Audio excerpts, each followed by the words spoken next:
En América Latina y el Caribe muchas veces se ha hablado de mano dura, al estilo de las dictaduras militares, como remedio frente a la creciente inseguridad. Últimamente se habla del llamado método Bukele, algo así como la importación del fenómeno que ha reducido la criminalidad en El Salvador de la mano de su presidente, Nayib Bukele. Hay un ensayo me pregunta, un modelo Bukele para América Latina ha sido publicado por la Fundación Fernando Enrique Cardoso de Brasil con el apoyo de Cadal.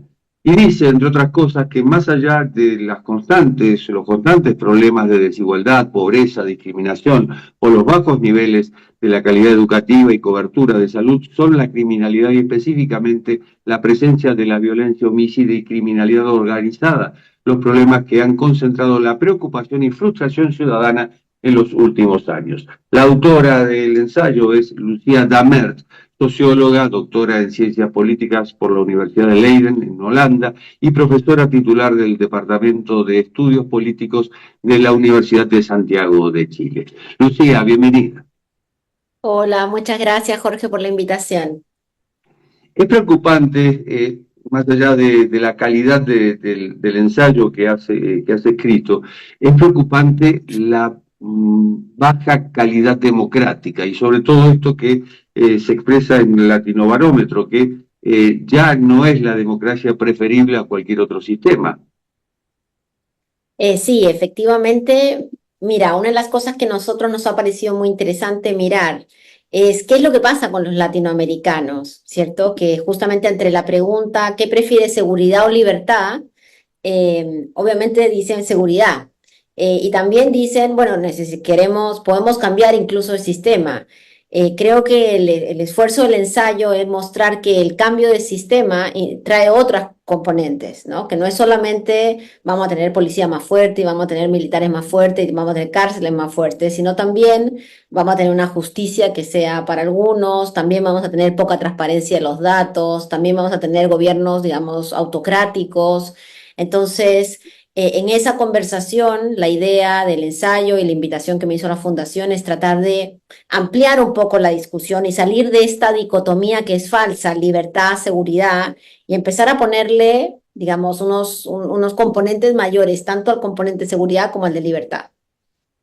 ¿Será que para ejercer el gobierno en América Latina, en los países de América Latina, es necesario tener el poder en un puño, los tres poderes en un puño? Mira, algunos siempre sueñan con eso, ¿no? Desde épocas inmemorables y lamentablemente en América Latina y en el sur de América tenemos experiencias dictatoriales que fueron muy cruentas y en Centroamérica guerras civiles inclusive, que ahora parecen muy alejadas, ¿no?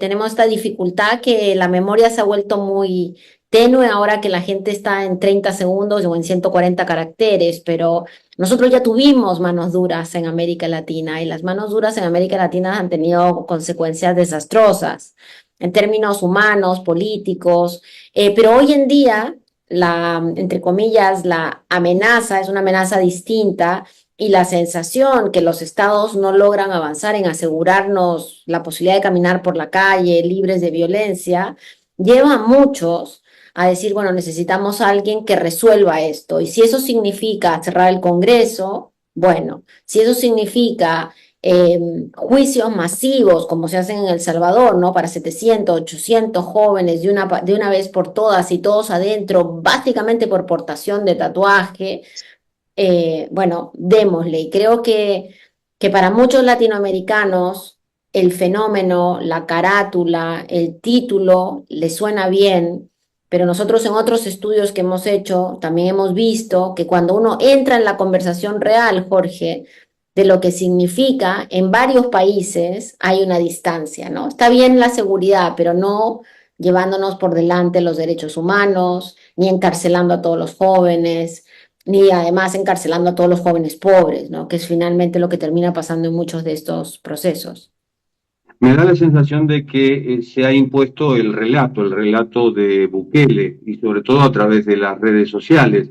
Y la realidad es que no todos los países en América Latina se parecen a El Salvador, o digamos, no todos los países pueden aplicar los métodos que aplica Bukele en El Salvador. No, sin duda, El Salvador tiene unas condiciones muy particulares y el presidente Bukele ha sido, desde su punto de vista, muy efectivo con los medios de comunicación en reconocer los problemas profundos que tiene el sistema político de El Salvador, los problemas sociales que tiene, en fin, pero no muy lejos, la presidenta de Honduras trató de hacer una cárcel similar. Bueno, no le ha funcionado, un poquito más allá en Ecuador se asumió que se podía usar un modelo parecido después de la crisis de los últimos años y tampoco ha funcionado porque hay tres elementos fundamentales. El primero, pues las capacidades institucionales de los países. El segundo, especialmente en estos temas, los problemas, digamos, el tipo de delito y el tipo de delincuencia a la que nos estamos enfrentando. Y lo que tiene El Salvador es que tenía una enorme cantidad de grupos pequeños y medianos, muy violentos a nivel territorial, que le cobraban extorsión a partes importantes de la población, que estaban vinculados con el tráfico también, pero que no eran piezas fundamentales del tráfico. Y eso generaba pues una angustia muy fuerte de los salvadoreños en general. Pero en Ecuador, que está vinculado con un tráfico global de cocaína, o en otros países latinoamericanos, donde tú tienes además trata de personas, tráfico de migrantes, tala ilegal, minería ilegal, bueno, pensar que por la construcción de unas cárceles y por tratar de meter a todo el mundo preso, vas a poder terminar con los mercados ilegales es bastante inocente. Da la sensación de que los partidos políticos en sí están en declive en América Latina y en el mundo, te diría yo. De hecho, Bukele proviene del Frente Farabundo Martí para la Liberación Nacional, luego tuvo algún coqueteo con la Alianza Republicana Nacionalista, con Arena, y finalmente hoy Bukele es Bukele, más allá de la marca que tenga su partido. Sí, bueno, y eso es muy peligroso para las democracias. Yo sé que no es muy popular lo que voy a decir, pero necesitamos mejores partidos políticos. No es que Ujú, necesitemos abandonar los partidos políticos, al contrario, ujú. las experiencias de los últimos años han demostrado que las organizaciones de la sociedad civil requieren también de esta voluntad, de la estrategia política, la conversación y el diálogo político es importante. Lo que pasa es que en la mayoría de nuestros países, entre los niveles de corrupción, la ineficiencia, la burocracia, ¿cierto? El hecho que los partidos se han convertido casi en cosas familiares, en empresas familiares, eso ha deteriorado la legitimidad de la política. Y por supuesto que frente a eso aparecen estos grandes líderes, grandes en el sentido de muy conocidos, ¿no? Líderes que tratan de saltarse a los partidos y hablar directamente con la ciudadanía. Pues hay muchos, yo creo que el presidente Bukele es uno de ellos, lo cual reconoce la necesidad de una ciudadanía que quiere hablar con un líder, ¿no? Que quiere tener una relación que no es una relación mediada o una sensación de abandono.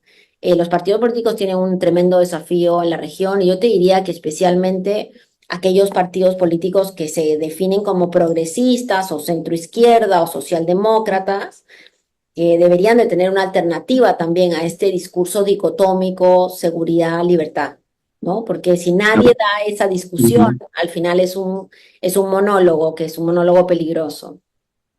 La pregunta del millón es cómo se hace para que la gente confíe en las instituciones. Bueno, las instituciones tienen que estar abocadas a la ciudadanía y eso es algo que en América Latina no ha funcionado casi nunca, ¿no? Hemos tenido unas Ujú, élites que se han ido consolidando ujú. y una ciudadanía que en algunos países, pues a la deriva va creciendo sola, por eso que aumenta tanto la migración. En otros países, bueno, el propio resurgimiento individual, ¿no? Pero hay muchas capacidades para la legitimidad institucional. En el tema de seguridad, porque una de las cosas que es importante, Jorge, es que el modelo Bukele tiene un tema, que es el tema seguridad, pero tiene otros capítulos. Y lo que presentamos en el ensayo es decir, miren, a los que les gusta la cárcel modelo, bueno, veamos cuáles son esos otros elementos que son necesarios para que funcione. Y son elementos de mucha opacidad, de muy poca transparencia, ¿no? Y luego, para los temas de seguridad, efectivamente lo que necesitamos es avanzar con algunas alternativas que funcionen. Y yo creo que ahí hay un desafío muy grande, porque muchas de las políticas que se han hecho en América Latina han sido poco exitosas por la Ujú. burocracia, por el poco dinero, por el poco, em, el poco apoyo político sostenido. Entonces, es también un llamado de atención a los liderazgos que están en el otro lado, digamos, del espectro político, para pues reconocer que si siguen jugando con fuego, vamos a terminar todos en una discusión sobre seguridad sin libertad. Bueno, de hecho, Bukele no podía ser candidato a la reelección y sin embargo se reformó la constitución para que lo fuera. Bueno, Esta y es, ganó mayoritariamente, digamos, de ujú, eso ujú. tenemos experiencias también latinoamericanas, ¿no? Fujimori, etcétera. Este, yo valoro mucho, por supuesto, los resultados democráticos y el presidente Bukele cuando gana sus elecciones, así como el presidente Chávez, pues está bien, ¿cierto? Eso es lo que decide el pueblo, pero luego uno tiene que tener mucho cuidado al monopolio del poder, porque el monopolio del poder en Roma y en cualquier lado termina generando enormes distorsiones, ¿no? Y distorsiones que no son buenas a nivel institucional, porque a medida que uno está más tiempo en el poder va colocando a más gente en lugares que deberían de ser contrapesos. Y por supuesto que la democracia tiene que fortalecerse y mejorarse, y eso también requiere otros liderazgos, ¿no? Y creo que ahí el presidente Bukele con su forma de gobierno nos interpela a todos en el sentido bien positivo de decir, bueno, esto es una forma, ¿cuál va a ser la otra? Y la otra puede también tener, digamos, una conversación respecto a los temas de seguridad, a los temas de transparencia, pero finalmente también a los temas democráticos. No es solo Bukele, Donald Trump en Estados Unidos, Javier Milei en Argentina, hablan de una batalla cultural. Y mencionabas las élites. Esa batalla cultural es contra élites, entre las cuales se incluye a varios colectivos, incluyen a varios colectivos, hasta los propios industriales de sus propios países, los periodistas, los ganaderos, lo que fuere. Eh, ese relato, ese discurso, ¿cómo se puede contrarrestar cuando de pronto tenés un presidente como Bukele con una popularidad del 90%? Sí, Bukele es un poquito distinto porque en el fondo, de hecho, por ejemplo, él renunció a su salario porque, bueno, como tiene capacidades de vivir sin salario, ¿cuánta gente puede vivir sin salario? Poca. Mm, Se ubica ya en un espacio, ¿no? Yo creo que él efectivamente lo que plantea es, y en eso ha sido muy inteligente, es decir, miren, nosotros en El Salvador siempre hemos sido considerados un país pobre, un país violento, y ahora queremos tener otra imagen en el mundo. Y eso es algo que para todos ujú. los salvadoreños debe resonarles, ¿no? Muy bien. Creo que en el caso de Trump y de Milley y de varios otros, hay esta sensación de que es uno el que llega a salvar al país, ¿no? Y a luchar contra la casta y aprovecharse de estos espacios oscuros o espacios grises que está dejando la desinformación, que está dejando la crisis de los partidos, lo que hemos hablado ya, Jorge, que lo que hace es que estas personas se vinculen directamente en una vinculación además más simple, ¿no? Porque efectivamente cuando tú agarras y dices, mira, el problema es que no podemos perder la democracia, para una enorme cantidad de norteamericanos y latinoamericanos, no hay una profundidad en ese dicho.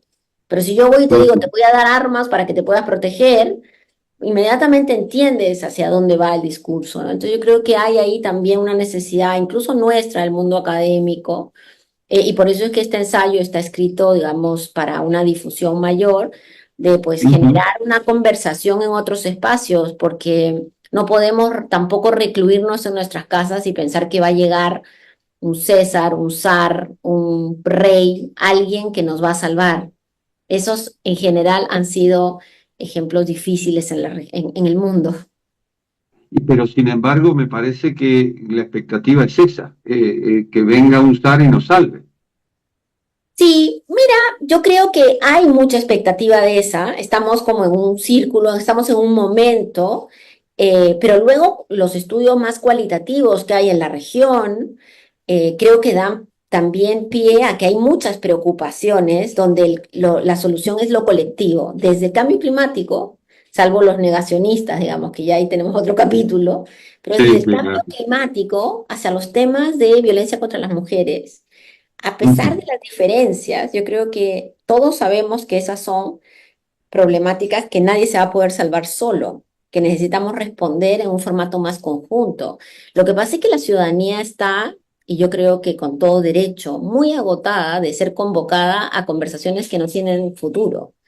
Entonces Ujú. ahí te vuelves a encajar en la necesidad de tener, digamos, reacciones políticas de acción, activistas que funcionen. Yo creo que ahí hay un espacio de organización y de funcionamiento, sobre todo porque muchos de estos ejercicios más autoritarios que ya hemos tenido en la región no necesariamente son exitosos en el mediano y largo plazo. Entonces, ¿qué es lo que vendría después? Uno se pregunta, ¿no? Después, cuando ya no tengamos partidos, cuando ya las instituciones estén totalmente destruidas y cuando el modelo o la expectativa de este liderazgo casi mesiánico nos salve, no funcione. La guerra civil, el constante combate unos contra otros. Entonces, no hay que olvidar que siempre viene algo y ese algo debería ser basado mucho más, yo creo, en mecanismos no solamente democráticos, ¿no? Sino centrados en los derechos humanos, en la consolidación del Estado de Derecho y finalmente la lucha de una región que sea un poco más justa, ¿no? Lucía Dambert, muchísimas gracias por tu tiempo y felicitaciones por tu ensayo. Ay, muchas gracias por la invitación, Jorge. Ha sido un gusto.